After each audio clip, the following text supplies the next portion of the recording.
Bismillahirrahmanirrahim. Assalamualaikum warahmatullahi wabarakatuh. Kita ketemu lagi di channel 3P para pencari petunjuk. Di sini kita ada di episode 26 dan hari ini kita akan membahas di padang mahsyar kita ikut siapa. Tapi sebelum kita mulai, di sini saya menyampaikan kalimat jargon kita mulai hari ini, yaitu dari Ali bin Abi Thalib bilang, jangan melihat siapa yang bicara, tapi lihatlah apa yang dibicarakan.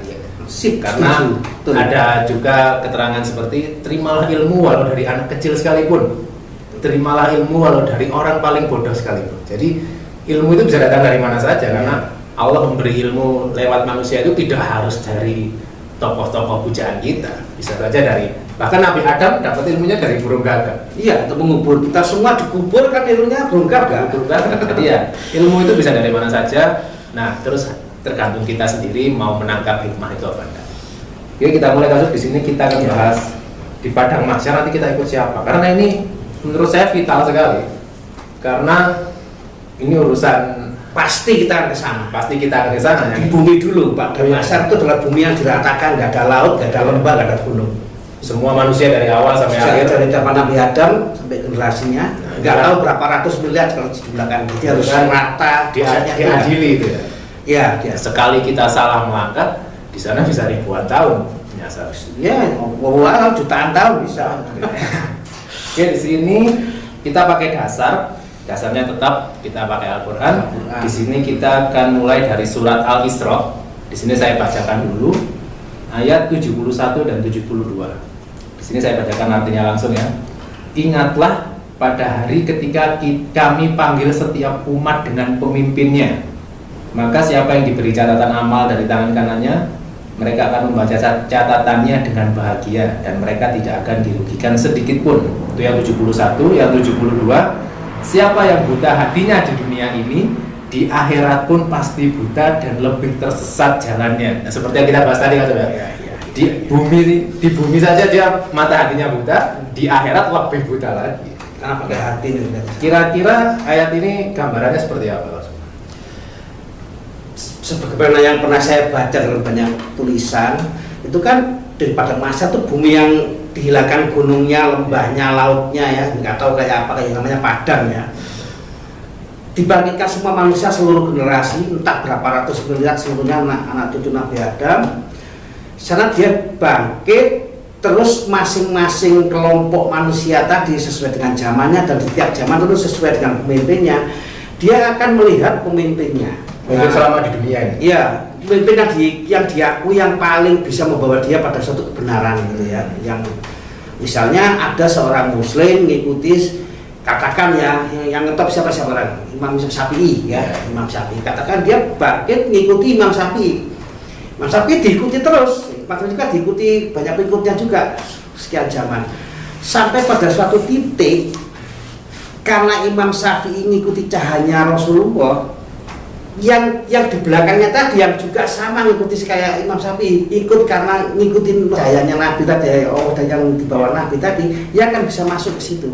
Tapi yang mereka hidupnya hanya menganggap seolah-olah Imam Syafi'i itu yang maha benar, tiba-tiba dia terhalang, entah terhalang nggak kulihat, entah terhalang, entah gimana ya, pokoknya dia terhalang untuk mengikuti Imam Syafi'i lagi. Karena dia hanya sampai di Imam Syafi'i, nggak sampai melanjut ke Rasulullah dan kitabnya. Oh, jadi kira-kira kalau saya gambarkan seperti ini ya, nanti kita di akhirat itu kan akan perjalanan menuju, bukan akhirat nih, ya maksud akhirat mahsyar. Nanti kita di mahsyar itu kan akan perjalanan menuju ke tahap selanjutnya. Nggak tahu berapa tahap, 7 atau berapa itu. Di tahap selanjutnya itu kita kan, kalau dari ayat tadi, setiap manusia akan dibangkitkan dengan pemimpin atau orang yang diyakini tadi. Diyakini membawa dia kepada berarti keselamatan. Kayak contoh itu tadi ya, kalau orang misalnya seumur hidupnya ngikuti ajarannya Imam Syafi'i, memang Imam Syafi'i betul ajarannya. Saya yakin dia pengikut Rasulullah. Cuman kalau orang tersebut berarti mengikuti Imam Syafi'i secara mutlak, pada satu titik dia akan kehilangan Imam Syafi'i. Iya, penghilangan. Patut dia Imam Syafi'i mengikuti cahaya yang bawa Rasulullah tadi, cahaya Allah tadi. Dia terhalangnya tuh nggak tahu kayak apa, nggak terlihat atau nggak bisa masuk atau gimana, kurang paham. Tapi intinya dia nggak bisa ngikutin lagi. Berarti Imam Syafi'i dan yang lain-lain yang sesuai dengan Rasulullah ikut terus. Lancar gitu. Poin utamanya di situ ya, karena yang akan menuntun kita sampai tahap selanjutnya itu kan sebenarnya Rasulullah. Rasulullah juga, ya. Hanya Rasulullah. Jadi itulah kenapa syahadat itu tuh zamannya Rasul kita ya, kalau zaman Nabi Musa lain lagi gitu. Kenapa syahadat itu tiada Tuhan selain Allah dan tiada penyampai kebenaran selain Rasulullah. Utusannya itu ya, itu kita kalau kita enggak langsung pusatnya dari Rasulullah, toh pada satu titik kita ngikuti pemimpin kita tadi pasti akan kehilangan. Kalau hanya ini kehilangan, harus ke titik mulanya Rasulullah yang pada akhirnya bapak dakwah. Ya. Dan dari mana kita tahu dari Rasulullah? Dari dalil, dari Al-Qur'an. Dari Al-Qur'an dulu, karena Allah yang menurunkan semuanya, Allah semua. Jadi kira-kira seperti itu ya.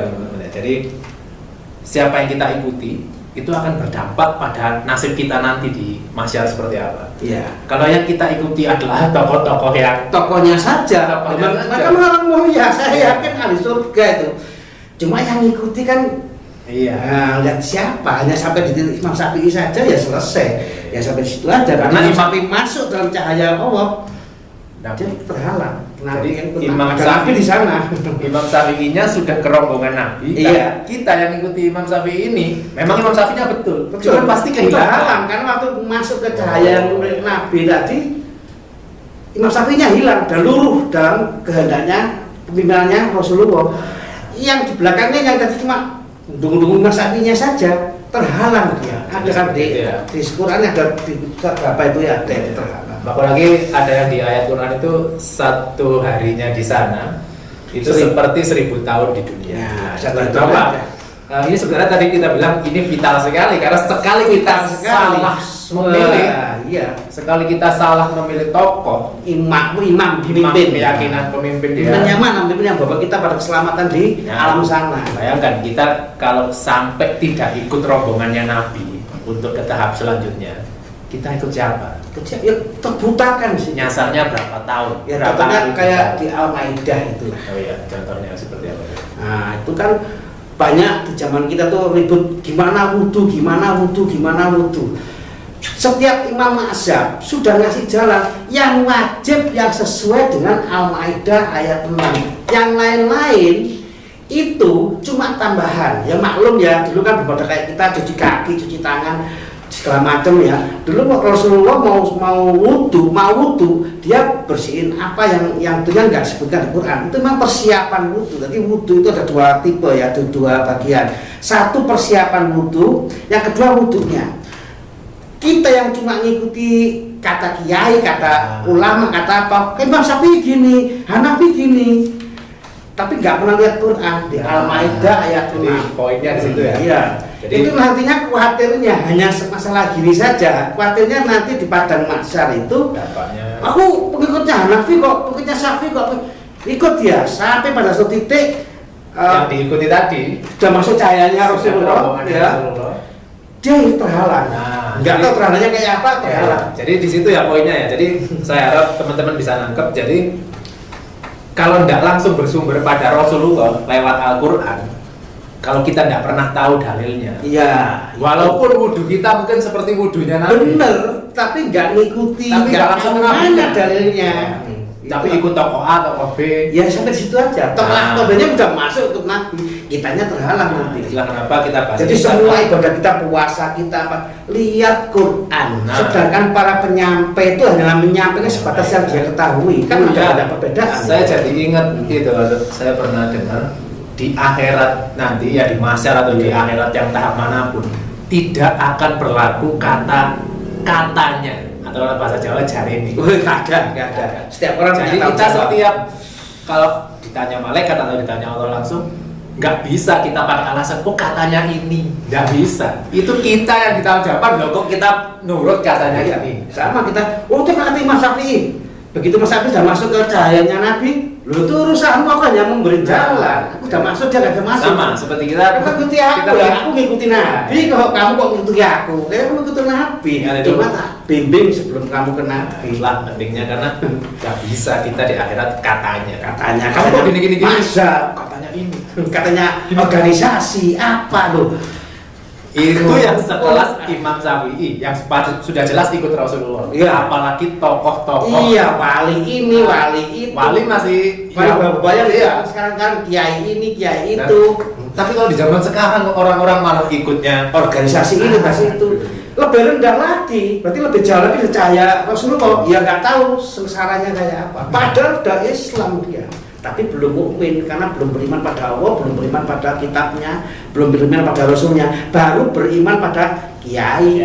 Ini selesai ya di situ aja. Jadi pentingnya walaupun kita belajar dari Penting kiai, itu. walaupun kita belajar dari ulama seperti apapun, harus tahu dasarnya. Dasarnya pertama Quran, kedua perkataan Nabi. Tidak boleh itu katanya, tidak bisa. Di akhirat tidak Ya, ada. kita bisa ngomong gitu tapi dikamplengi Mas Febril nanti.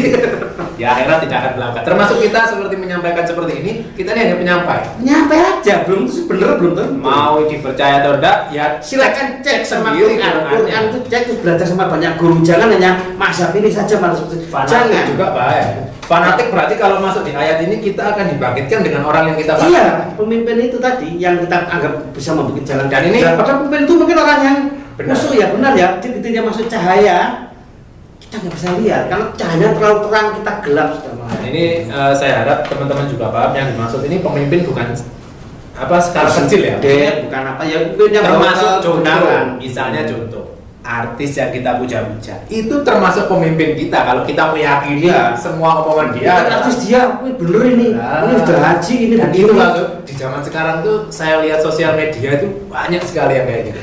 Kan ada hadisnya 30 dajjal jenis, salah satu diantaranya artis yang menyesatkan, bisa pemimpin, bisa pengusaha, Siapapun yang- ada 30 jenis ya. Soalnya saya lihat sekarang itu tolak ukur kebenaran itu dari omongannya tokoh. Tokoh ada 30 Bayangkan jenis. kebenaran dari tokoh itu tokoh berarti kita secara tidak langsung Iya. sudah menganggap tokoh ini maha benar. Mah benar, sudah anaknya Tuhan. Nah, itu maksud arah Tuhan. Oke, di sini saya menambahkan saudara dari Ya, boleh. ayat yang tadi ayat Al-Isra 7172. Di sini saya mau menambahkan sebagai penguat ada surat Al-Hadid surat 57 ayat 12, 13 dan 14. Di sini saya bacakan poin utamanya saja ya. Pada hari engkau melihat orang-orang mukmin laki-laki dan perempuan, cahaya mereka, nah seperti yang kita bahas, cahaya mereka memancar dari hadapan dan sebelah kanannya. Mungkin yang dimaksud kalau dalam Al-Quran itu kan sering digandeng antara iman dan amal soleh.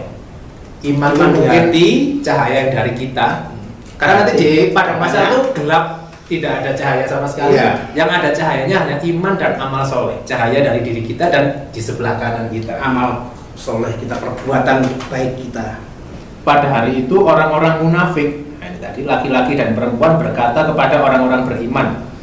Jadi orang-orang berimannya cahayanya sudah terang. Terus bisa melihat siapa. Kemudian orang-orang munafik ini bisa juga orang Islam sendiri. Munafik itu ya muslim. Kalau orang kafir bukan munafik, ya kafir aja. Padahal orang-orang munafik laki-laki dan perempuan berkata kepada orang-orang beriman yang sudah punya cahaya tadi, tunggu kami ingin mengambil cahayamu. Jadi seorang saking nanti paniknya dan gelapnya di padang mahsyar, orang itu sampai minta cahaya ke orang beriman. Kemudian orang-orang beriman ngomong, kembalilah ke belakang, carilah cahayamu sendiri.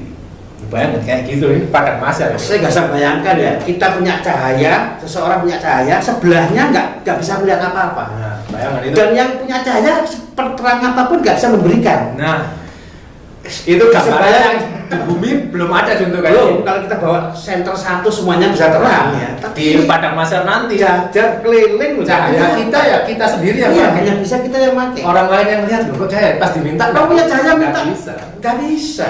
Kemudian di ayat selanjutnya orang-orang munafik memanggil mereka tadi orang beriman, bukankah kami dahulu bersama kamu? Mereka menjawab benar. Mereka yang orang beriman maksudnya benar. Namun kamu mencelakakan dirimu sendiri. Nah mungkin di sini gambarannya sudah dikasih peringatan, tapi masih ngotot dengan keyakinannya sendiri tadi, kebenaran versi dia sendiri. Akhirnya ya itu tadi, kalian ditipu oleh angan-angan kosong. Nah, Setan memperdayakan kamu sehingga kamu lalai terhadap Allah. Lah, kenapa lalai terhadap Allah? Karena Allah itu ya dari Nabi ke Al-Quran tadi. Kalau melalaikan kita terhadap Allah, akhirnya kita lebih percaya tokoh-tokoh selain iya. Nabi tadi. Walaupun tokoh itu ulama, kalau kita tidak pernah ngecek sendiri, Iya, nggak boleh kita ngecek Al-Quran. Jadi ini jajar begini, Yang ini beriman hanya pada Allah, jalan nyaut ya. Tapi yang satu ini ya dia namanya munafik ya, statusnya ya muslim munafik itu. Satu sisi dia bisa melihat, tapi pada titik tertentu hilang cahayanya karena dia punya Tuhan yang lain. Ya, seperti di ayat ini ada pembatas nanti. Bayangkan ini di bumi Kayak apa nggak tahu. Di bumi kita belum Nggak bisa ngalami kita kan. Satu-satunya cahaya dan satu-satunya orang yang istilahnya apa ya, cahayanya akan terang sampai akhir itu cuma Rasulullah saja. Jadi itulah pentingnya bahwa mau tokoh itu ulama sekalipun, apalagi yang bukan ulama, ya ulama aja masih bisa salah karena manusia semua. Kalau kita mengikuti tanpa dasar Al-Quran, tanpa dalil, kita akan tersesat. Dan tersesatnya bukan tersesat di dunia yang cuma tersesat kiri kanan atau tersesatnya ini Sudah tahun-tahun akhirat. Ya, itulah kenapa kita bahas ini, karena sefatal itu. Banyak orang muslim ya, ini muslim taat ya, kalau kita pandang taat ya, ke masjid, puasa, apa taat. Yang telah meninggal, dia kegelapan di sana. Kenapa? Karena dia taatnya nurutnya hanya sebatas kiaiku, waliku, ulamaku, organisasiku, ADART-ku, bukan Quran. Artisku juga nggak pakai agama ya. Pokoknya nanti. Karena saya lihat di ya, sampai di situ aja gitu, sampai di titik itu yang miris di hati saya di media sosial ya, di Facebook, di Instagram, quote-quote yang dipakai itu quote-nya artis. Ya mungkin quote-nya benar, tapi yang kamu ikuti kan artisnya. Lah ya, bukan Quranmu, bukan Quran. Ya, dari muslim, ini muslim. Banyak dikatakan munafik. Artinya siapa munafik? Ya orang muslim, bukan orang kafir, bukan orang apa, itu usaha sendiri ya. Tapi kalau dikatakan fasik atau munafik itu pasti statusnya sampai meninggal dia muslim, ya disolati, ya muslim. Nah, itulah fasik dan munafik. Sangat fatal sekali kita salah memilih, sangat fatal sekali. Pilihannya cuma dua, Allah atau selain Allah. Iya. Kalau Allah ya ikut caranya Nabi, ikut Al-Quran. Kalau selain Allah silahkan pilih. Tuhan pilih, aturannya banyak. Si ini diikuti, si ini diikuti. Nanti semua yang diikuti itu terhenti di satu cahaya tadi.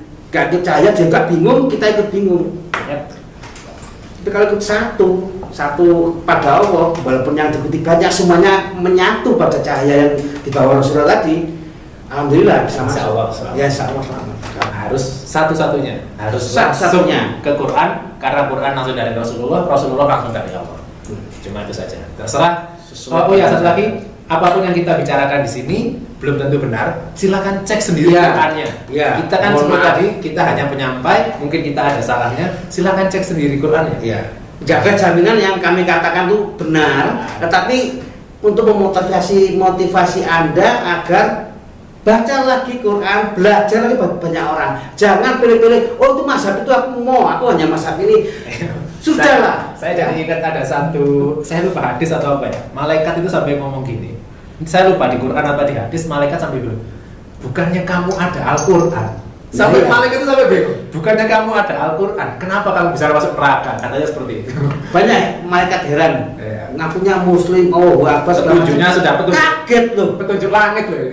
Kok bisa kamu sesat kayak gini tuh gimana? Gitu. Kira-kira seperti itu dulu. Jadi hati-hati kalau milih pemimpin yang diikuti yang betul-betul menjelaskan Qurannya di mana. Wudu, sholat, puasa harus kita ketahui, ikut yang manapun.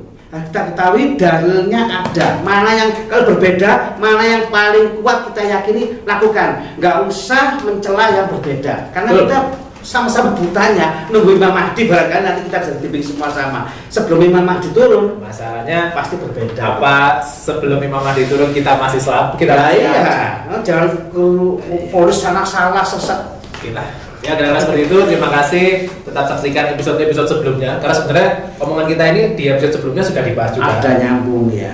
Ya kira-kira seperti itu. Terima kasih. Sama-sama. Kami akhiri. Kalau ada kurang lebihnya mohon maaf. Assalamualaikum warahmatullahi wabarakatuh. Waalaikumsalam.